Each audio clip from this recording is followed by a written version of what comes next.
พุ่งกลับมายึดถือมาอ้วนว่าเจ็บเป็นเกาเจ็บขาเจ็บแต่ตัวที่อ้วนอยู่จังนั้นห่อเป็นอัตตาที่ขี้สองมีอะไรนะมีแล้วก็เขาอ้วนว่าอย่าลืมอนัตตาอ้วนอย่างบอกเธอเจ็บและตัวอ้วนว่าเก่าเนี่ยถ้ามันผีขาดหางกันถ้ามันเจ็บก็เจ็บเกิดขึ้นมาเนี่ยอย่าให้ตั้งว่าเก่าเนี่ยนั่นเกิดขึ้นมาถ้าเดี๋ยวอ้วนเป็นอนัตตาเพราะว่าเขาอ้วนมาเจ้านั้นเนี่ยบอกว่าอัตตาเนี่ยเป็นแค่คนแค่ก่อนจะได้ก็แค่คนแค่ก่อนจะได้ในปัญญาก็คือเจ็บก็หันเจ็บเลยนะเขาแต่หันเนี่ยเขาแต่หันเป็นสภาวะเขาแต่หันเป็นขาอย่างนั้นเขาแต่หันเป็นขาหันเป็นสภาวะเจ็บที่มันเจ็บอยู่ที่ใจเนี่ยของพวกที่แล้วเวลามันเป็นเจ็บแล้วมันเป็นนิจจาเนี่ยเกิดแล้วเป็นรูปพวกข้าลายไข่กันเจ็บกันเจ็บเลยกันเป็นเมี่ยวแล้วก็อ้วนเป็นอนัตตาจะเรียกกันนะเขาครับพี่ก็คือเรื่องครับนี่อนัตตาเพราะว่าเขามาเกี่ยวกับเรื่องการเป็นแบบนั้นเพราะว่าเขามาแยกมาเผยว่าทุกข้าเนี่ยเป็นอโจมันอัตตาเนี่ยเป็นอจอมนะเป็นเหตุเป็นผลมาเผยมาแยกมาตัดเขาออกขาดกันเลยเพราะว่าขาดอะไรเลยเพราะว่าอัตตาหายเลยนะที่ดีนะครับรู้สึกอะไรนำมาในหาเจ็บมันถึงเย็นจะว่าสองชั่วโมงนำด้วยไข่เดียวต่างไหนก็จะมันหน่อยเย็นเดียวที่เดียวผ่านทัดเทียนในก็สองชั่วโมงเนี่ยมันสองชั่วโมงไปเลยมาเนี่ยมันมั่งเพียงนะเนี่ยมั่งเพียงก็มันมาเนี่ยมันก็จำพวกเรานึกไปเลยนะเนี่ยมันเป็นตันเลยตั้งแต่จำไม่พูดแต่เอามอหักเขาเองก็แล้วจะพูดถึงเองเลยวันนี้วันก่อนจะพูดถึงมันก็ได้ดันบีเจอ่ะเพราะบีเจมันเรียนอย่างนี้เนาะจะมันก่อการทุกคนที่ตั้งนานที่อันนั้นมันในขณะปีมานี่จะตีกันไปแล้วพอมันเย็นจะได้ทำหนังนั่งที่เก่งนะเรื่องการแข่งอันนี้การแข่งก็จะให้ก็ด้วยกว่านั้นที่ว่ามันบ้านเจ้าดีทันดีมากคนนั้นอ๋อจะให้เขาจะมีตัวด้วยหรอเขาจะมีลองตามตัวนะเพราะว่าเจ็บนี้มีปัญหาได้แต่ข้าวอันเดียวอันนึงเอาข้างนั้นเพราะเจ็บนี้เอาเจ็บหายอ่ะไม่มีเอาไม่เพราะเจ็บก็มีไม่ก็มีเอาที่แห้งเยอะที่มันถึงใจเขาอ่ะก็ได้เจ็บก็มีไม่ก็มีมันเย็นอยู่เจอกันแล้วนะทีแรกต้องจากด้วยโรคเคยใจเราโรคเคยใจเขาออกไปแล้วก็ไปพ่นเขาออกทำมันหันมันเช่นว่าโรคเคยใจเขาออกนะเป็นเปื้อนจะเขามันเขาเองอ๋อมันกล้าว่ามาพ่นเช่นนะเพราะว่าจะได้น่าจะเขาสมาธิเพราะว่าเขาได้หัน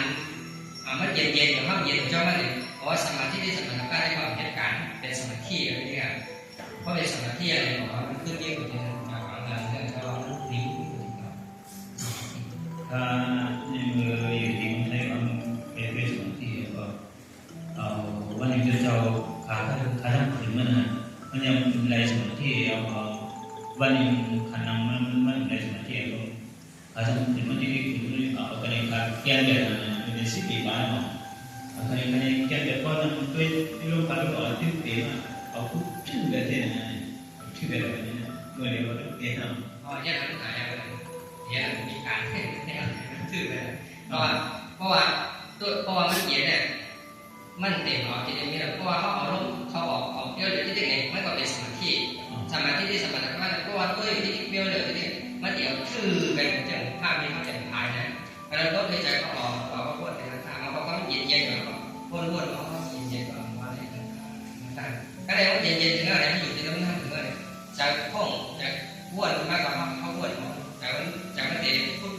บอกอะไรนะเด็กๆบอกอะไรก็ยากต่างๆอันนี้ว่าเสียงลมเสียงพัดเสียงคนไปคนเสียงอะไรขึ้นมาตอกแตกคนนึงตัวจากตัวอย่างเขามันเกิดหายเขาทีนี้ตัวอย่างนั้นเขาก็มีปัญหาอะไรแต่เป็นคนใกล้หาการแล้วก็พูดเป็นอันนั้นที่เพราะว่าเขา เพราะห้องใกล้ห้องในสมาธิแต่มันเด็กฝังแล้วมันจะยืนอยู่ฉะนั้นมันจะนั่งยืนนะฝังนั่นแหละจะได้หาการได้มันที่ว่ามันนิ่มเลยเนี่ยมันนิ่มมาหัวหน้าต้องลองความหมายที่เขาพอวิปัสสนาได้ดีผู้ต้องวัดลงเขารับตาก็จะเสียงเป็นมากขึ้นที่พวกว่าคนไปที่ไหนก็พวกสั่งรวมทองลงปัดลงขอกักไม่ทองปัดขอมาพวกว่าพวกมันก็มันเป็นอันจัดการเข้าวันนั่นแหละเพราะนั้นหาหัวหน้าที่มันแจกแรงอยู่อย่างนั้นหนีเดี๋ยวพอเข้าวันแล้วมันหนีวันอะไรสมาธิเลยวางหน้ามันหนุ่มอัตตาในคาถาเป็นสมาธิมันเลยว่าเคลื่อนไหวมันแกนเอานาขึ้นเดินเป็นอันนี้จะเป็นสายเป็นชิปไม่ได้ก็เป็นแล้วเป็นเดี๋ยวก็ก็ขาดที่ลูกค้าลูกบอกจะสมัครเป็นมันเป็นนะไปทั้งเป็นเข้าหลอกกันถาเนาะกันถาไปทั้งเป็นก็ว่าเพราะว่ามันเห็นมันยาวไอ้เขาเจ็บเลยเพราะมันเจ็บมันยาวไม่เพราะมันมีอยู่นะตัวนี้มันยาวที่เดชสาตาตัวเราก็อยากเพราะมันมากมันยาวก็จะได้ทำได้มากมาเข้ากล่องมาไม่ไหนมาที่เพิ่มเลยก็เลยว่าเขาก็เลยเราก็จะรู้ถึงใจเราเลยว่าตัวกองแหวนปวดเป็นต่างๆตัวหลายๆนะแล้วก็เสียงตุ้มๆตั้งๆเสียงโลกเสียงตั้งแล้วต่างๆนี่เพราะว่าเป็นคนใกล้หาการที่มันย่อยแยกกว่าจะได้หาเป็นอะไรหรอกอย่าทำมันหนีไม่หรอกมันหนีไม่ได้ได้เป็นสมาธิเป็นจ่าไม่ได้ถ้าจ่าได้เลยก็มันผ่านแล้วเด็กกับมันสามการที่จะมาอยู่ตรงนี้เสียเขาตั้งชิปเดียวเนี่ยนำเนี่ยเจ็ดเสียเพราะว่านำว่าชิปทำในชาวเนี่ยมันมาเดียวการก็นำนั้นมาเมื่ออยู่ในกองเอาเวลานั้นเนี่ยนำเทศมันเอาให้ลืมกับเทศที่มันมาเด็ดที่เนี่ยขึ้นก็มันมาเนี่ยแล้วมันเป็นอาการใช่มันง่ายกว่าไหมอย่างมันง่ายเดี๋ยวมันง่ายมันเลยก็แสดงก็เลยเพราะว่าก็แสดงวิปัสสนาได้เลยเพราะว่าเขาจะเลยเอาเรามาหน้าสามคนให้กันตุกข่าวมันเกิดขึ้นมาเจ็บไปกันตุกข่าวสังเกตว่าเจ้าหน่ะตุกข่าวเลยเจ้าหน่ะวนมาเป็นอะไรสุขะในมันว่างอย่างตุกข่าวแทนสุขะในมันมัวด้วยนะมันมัวได้มันจ่อมันอะไรพวกมันบอกว่าถึงว่าถึงอันนั้นเป็นสุขะกันเขียนเลยอันนี้ก็เป็นขายหยาบเสียนั่นเองcái khả niệmอยู่เศร้าอยู่ห้องniệmอยู่ในห้องเจือแบบนั้นแล้วก็ไปขายเจ็บเย็นกัดมันก็สุกก็สะมันชั่วโมง2 ชั่วโมงก็มันเจ็บมันแสบมันขึ้นหัวทั้งไปงานเข้ามันเอาผู้ไปขายเนี่ยเป็นอะไรเข้ามาในบ้านแบบนั้นเวลา3 คนเนี่ยเอาเสร็จเลยก็ว่ามันใจก็มันใจได้มันใจสัจจะเสร็จเลยมันไหลขายได้อยู่มาในนั้นเพราะฉะนั้นหาก็จะเอาไว้ไปได้เชื่อไว้กันว่าจะกินจะเยอะไปก็ลดมาจากนะครับก็วิปัสสนาได้ครับเดี๋ยวเอาที่มันยืนส่งผ่านมาหน้าที่มันยืนส่งห้องของชายห้องให้ทางคุณมากเอาที่มันยืนส่งมากแล้วอ้วนมากเป็นต่างเมื่อเป็นทุกเด็กขาดต้องเคยใจไม่อยู่อ้วนมากนะครับอย่าไปโก้ก็โก้แล้วอันนั้นอ้วนมันโกเจ็บเป็นหน้าหรือยามเจ็บนะมาเจ็บโกติดจี้แล้วปวดด้วยเนาะเนี่ยใจวนเลยนะครับวันนั้นมีการไม่ติดยายิ่ง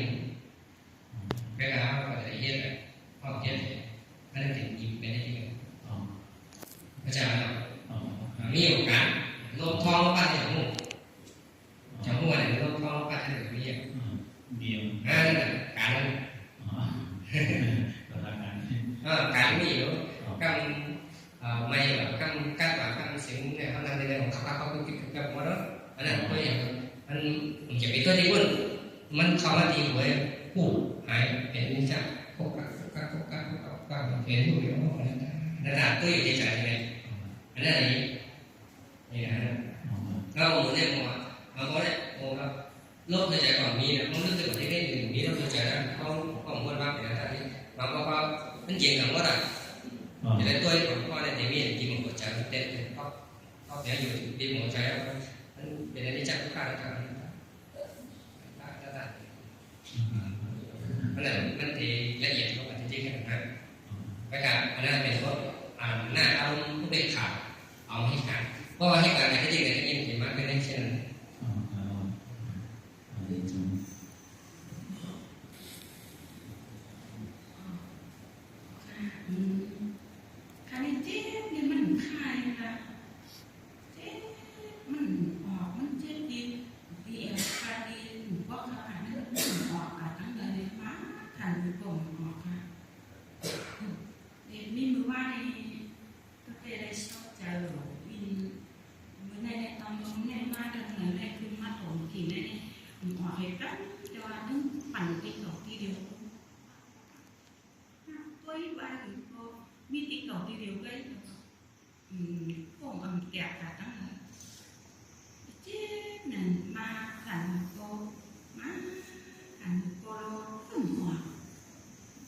thì là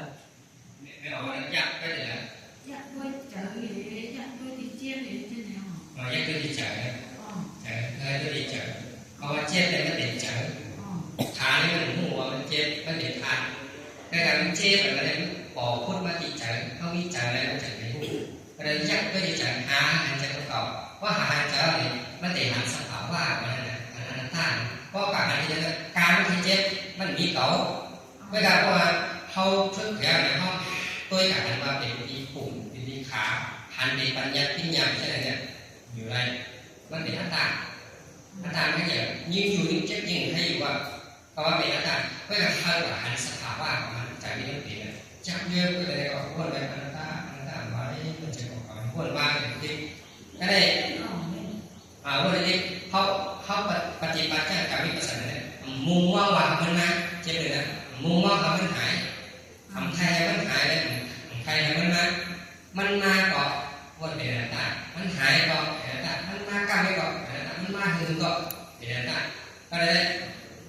เพราะว่าเขาวนว่าอะไรเช่นนั้นมันจะไปถูกตีมันถูกอะไรเพราะว่านั่นเขาเลยเรียนหายเช่นเขาเลยบอกว่าเขาสมาธิที่มันนี้สมาธิว่าวนว่าอัตตาแบบนี้เพราะว่าใจเนี่ยมันติดเกิดอะไรกำเสียนกันเพราะว่าเนี่ยมันหายเพราะเรื่องใจเรื่องปั่นที่ไหนบอกว่าใจ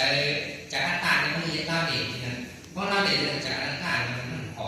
เพราะมันพอเลยโอ้น้ำเปล่าคุณของหายเจ็บก็บอกนี่เนี่ยเจ็บนี่ของหายแล้วมันบอกว่าสังขารร่างที่การร่างกันแล้วเติมมันนั่นแหละเขาหลุดกันขาดเขาหลุดกันขาดกูว่ากูกำเนี่ยเขาหลุดกันตาเติมมันยาวใจเขาของเขาเจ็บเคยหายเนี่ยของยามันไม่ยามันสังขารมันนั่นแหละเอาอันนั้นตัวเดียวเอาสิ่งเดียวใครหายใครว่ามันไม่ยามันเดี๋ยวไปว่าใจนั่นแหละนี่เราหลอกได้นะ cònผู้đóคนไหนคนมากคนไหนท่านนั้นอาเจียนเนี่ยหรือวันใดมาในน้ำได้หรืออะไรเองในช่องโจ้เห็นรับความเจ็บหวาดขาดตั้งแต่ก็ตึ้งย่อยอยู่ก็ตึ้งเจ็บติดหลอกทีเดียวเพราะมันแตกมันยายหายโตติดแค่หนูอีก นั่นแหละไรเพราะมันแตกมันยายกว่าเมื่อก่อนเจ็บวิปัสสนาเนี่ยจะได้เจ็บตุ๊กข้าแล้วเนี่ยวิปัสสนาเนี่ยการสตุ๊กข้าแล้วเนี่ยเจ็บเนี่ยก็เลยว่ามันได้เนี่ยเพราะมีเจ็บเนี่ยมันจะเจ้าสาวเจ้ามีเจ็บเนี่ยเหตุการณ์ยากนะครับเหตุการณ์ยากน่ะมันย่อยยังมันเอ๋มันว่าหันไงเจ็บขึ้นมาเนี่ยง่ายบางตาข้อสาวกาปกติสาวกาเนี่ยเจ็บยังไงถึงมันสู้ได้เพราะมันมีเจ็บมันหายากนะมันติดสมาธิที่ได้ทำปฏิบัตินั่นเป็นสมาธิอ่ะมีหมดที่นั่นเลย mà các bạn quân đi là chỗ mình chia sẻ con bằng cáiมันดูมันมันcái khổ mắtมันthìได้ติดขึ้นมันเลยเจ็บป่ะถ้าเราห่วงเราช่วยห่วงเขามากเพราะว่ามันเจ็บอย่างนั้นเขาบางคราวอย่างว่าชุดจบเดียร์นี้มาก็เราในการบางทีก่อนอ่ะเขาว่าใช่ถึงว่าทำในมันดึงที่หูตีหนอนตีเดียวบ้างโอ้นั่นเลยดิเพราะว่านั่นคือหาเจ้าเลยน้ำวันละเห็นมืออยู่แบบมันดูแบบแล้วนำต่างเอาเลยในเขาว่าอัดเรื่องของเรามาด้วยแต่อย่างรู้ว่าช่างเอาเทียบที่เขาที่เดียวเด่นนั่นละออกไก่โอนกับthì đây nó nằm chỗ cái nằm yên nhớ đi có mấy chỗ tất cả mấy sự nó chỗ chôn nào lấy buồn rồi đây rồi anh đây là tiền mười có không ngày có tài nó chết rồi và cái lại có sạc có tài nó chôn thì là cả cái tích tạp để lo khác ông đây chôn nhiều con để lấy buồn ba không vẫn vừa bên đây bây giờ còn lý cơ quan này thì đã năm tạ đây rồi giờ đây bạn cứ cái này có cái nó có thể tiếp bên này cứ đây ở vòng và có khác có tôi tại nó chết ở đây cái tài này có vào chết ở đây tha gì tha thân phay này mình đẹp có tại tha nó đẹp không anh ấy mình chữ đẹp không khải mình đẹp không còn khải đẹp đó cho và là nó nghi tí đâu khả này ข้อมูลนี่นะข้อมูลที่เนี่ยถ้าการที่เราเช็คในกันนะข้อมูลนี่เราจองผู้ชักว่าออกปืนขันนะ ủa chắc hả ครับนี่เราต้องออกเลยนะออกเกี่ยวกับ hoặc ออกเกี่ยว เจ็บเป็นธรรมดาเป็นเช่นนั้นออกเกี่ยวนี่เชื่อว่าเป็นลิ่มเหมือนอย่างหมอก้าวนี่ลิ่มขึ้นมาเลยเนี่ยข้อมูลที่ได้นำแบบ1:15 นาทีบางพวกมันก็ถึงออกปืนขันนี่ตึงเลยมันตายคนที่ตายมันเป็นเจ้าหือมันเป็นนอนคักเคสเลยนะเคสที่สาวนะตายมันตีที่เขาตายมันเลยนั่นแหละเจ็บก็เจ็บปืนขันเจ็บกูก็เหยต้องปืนขันไหลนอนนานได้มันจะไงหายไปเนี่ย người vẫn ảnh năng cái khai có biết mình chắc cháu mà tuổi đến này sẽ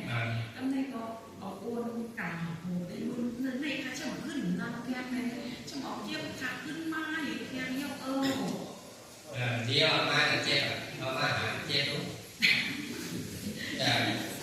tiếp tiếp vào ตั้งแต่ถามเจ็บเลยผี anh học kiểu lúc này cô đủ hơn đệ của anh đủ hơn đệ cái mà này tiền tiền thì sao nào เดี๋ยวเอาเจ็บเลยถ้าฝ่ายที่ผ่านเนี่ยจะเจ็บ à เพราะว่าอะไรเขาเป็นที่ผ่านเขาบอกว่าอะไรเขาเป็นเก่าเนี่ย2 เมตร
ใจกับชอบเลยบอก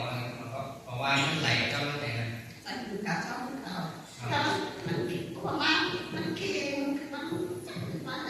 จทางดีว่าเป็นว่าเป็นธรรมชาติจากใจทางจับไปเลยใจขาเลยตายใจทางขาเป็นความในทาง เมื่อเป็นก็ใส่เมื่อเป็นก็ดีๆไปหรอนี่เลยผมว่าอ้วนก็สภาวะนั่นนะครับเป็นทั้งมันตัวเองเขาป่วยเลยว่าเป็นทั้งมันอันนั้นเป็นสภาวะต้องหันเป็นแทนทางนะแล้วเห็นสภาวะนั้นนั่นถือว่าเพราะหันสภาวะพลังงานสภาวะใต้นั่นสัจจะ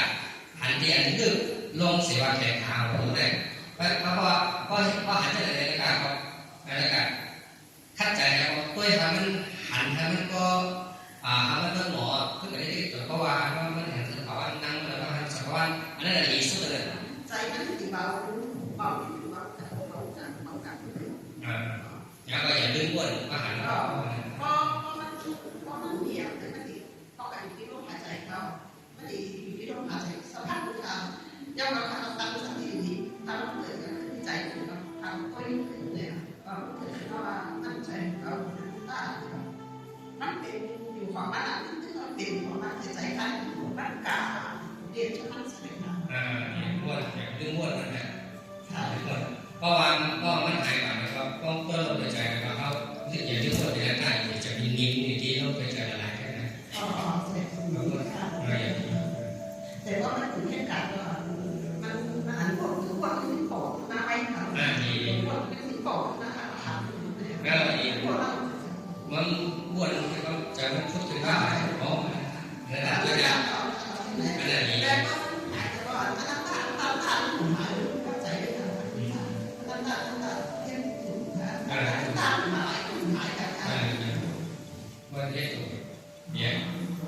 ได้หันก็ต้องว่าหันสภาวะ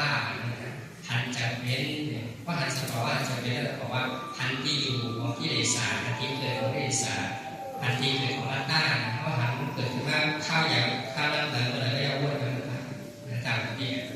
ครับต่อก็ว่าใจได้มันย่อมหักมันเป็นอัตตาเต้มันจะปล่อยนะปล่อยความว่างแบบนี้มาเรียนหรอกสบายกัน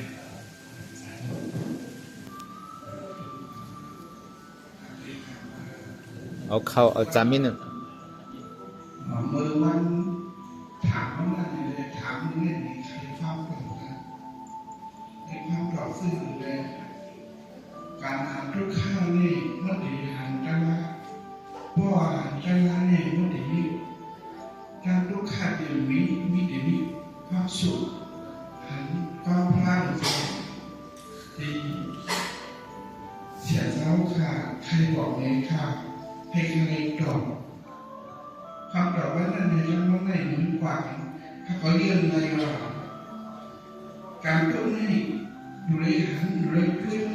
หันเที่ยวนี่มันมีที่ไหนถ้าว่าเพื่อนที่เขาเจ็บที่เขาได้เปลี่ยนนั่นข้าก็ส่งค่ะที่ได้หันคำตอบข้าติดด้วยกับเรื่องชื่อมือในข้ากล่องผู้ข้างในที่เป็นมือเด็กตั้งหลังให้ข้าผู้ไว้ของคนรถผ่านเนี่ยเด็กตั้งนานแค่ข่าวมุ่งเลยเด็กเป็นเจ้าเยอะข้าก็มุ่งค่ะผมไปมีความตอบนะข้าดีดูซึ่งนะ nếu tăng nàn ra được cho sỏi này anh đi tăng nàn và không phải nó hiện thì là các bạn đi tăng tám quân nàyมันควรจะเท่าที่สำคัญเลยอย่าเป็นกันจักย่อยจักแยกควรถึงเรานะอนาคตันจะไม่ว่าบอกว่าอนาคตเรื่องงานนั่นแหละมันเปลี่ยนถึงก็เลยเขาพูดว่าก็ติดเหมือนเขาพูดว่าเหมือนพวกเขาก็เลยอยากจะส่งมาทั้งงานอะไรแทนใกล้ๆก็เนี่ยปัจจุบันนั้นจะว่าทำมาตราที่มันเกิดอยู่นั้นมันจะเกิดในบางคนมันจะเกิดเมื่อนั้นมันเกิดอยู่เมื่อเดี๋ยวเนี่ยเกิดอยู่เมื่อเดี๋ยวเนี่ยปัจจุบันนั้นจะเกิดอยู่เมื่อเดี๋ยวเนี่ยสภาวะธรรมสภาวะตรามันจะเป็นไอ้ทำอย่างนี้มันเกิดอยู่เป็นอยู่เมื่อเดี๋ยวเนี่ยมันเกิดอยู่เป็นอยู่เมื่อเดี๋ยวเนี่ยการเขาอยากเกี่ยวด้วยสภาวะปัจจุบันที่มันเป็นอยู่เมื่อเดี๋ยวได้เพราะฉะนั้นจะวนแบบนั้นก็มันเป็นสภาวะเกิดเมื่อเดี๋ยวได้จะว่ามันเกิดทั้งนั้นเขาบอกวนบ้างจะวนบ้างวนกับทั้งหลายเขาจะว่าลูกทั้งหลายเสียเกิดมามันลูกตีในอย่างก็เกิดมาวนหายติเขาบอกเอาสภาวะปัจจุบันเมื่อเดี๋ยวได้ที่ลุ่มมือลุ่มตัวใจเขาออกอยู่ได้มันเจ็บกันไปแก้ที่อยู่ได้เขาวนบ้างนั่นเพราะว่าเขาเห็นเหตุนี้เหตุอย่างเป็นอย่างเช่นไรตั้งนานอยู่จะเกิดเนี่ยมันมีดีให้เกิดได้มีดีให้เกิดได้อาจารย์ได้เนาะมันมีเดียวให้เกิดได้เขาเห็นเหตุเลยก็เห็นดีเขาเห็นไปเส้นตั้งอย่างเป็นอย่างเมื่อนานนี้ครับที่ร้อนท่ามาอย่างตรงอย่างนั้นมันลูกตีมาการตีเขาหันสมาธิที่ตัวแล้วเหตุการณ์ตีกว่าชื้นนี่ถ้าเราจะบอกว่าเขามองนะว่าเมื่อไรจะถึงที่ป่านจะถึงมือคือเมื่อไรอัตตาเองต้องปล่อยเจ็บหายเมื่อไรอันนั้นหนูมองvớiการเขาจะได้เห็นการเรื่องในบริจะเขาผูกต้นไม้ผูกโม่ผูกเจ้าเขาเนี่ยอย่างนี้ว่าอะไรที่สุดเนาะกินข้าวได้อะไรที่กินมาได้หนูมองกินแบบนั้นอิ่มมากเลยไหมหมูเขาแบบนั้นที่สุดมากเลยไหมก็เลยนะอันนั้นเราบอกพระอาจารย์คือจุดอยู่ดีปัจจุบันในสิ่งต่าง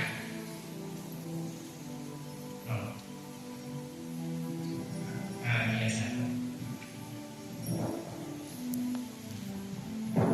ให้คนให้พิจารณาให้เมื่อไม่ยอมเราไปไหนวันนี้ที่พักที่เก่าไว้11ปีมาแล้วเนาะ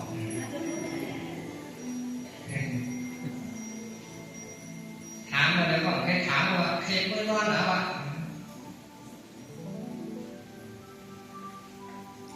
ก็ถามไปเขาบอกว่าเข้าใจหรือข้างนอกเข้าใจว่าเข้าใจภาษาทั่วนะทำได้แต่ไหนเมื่อวะ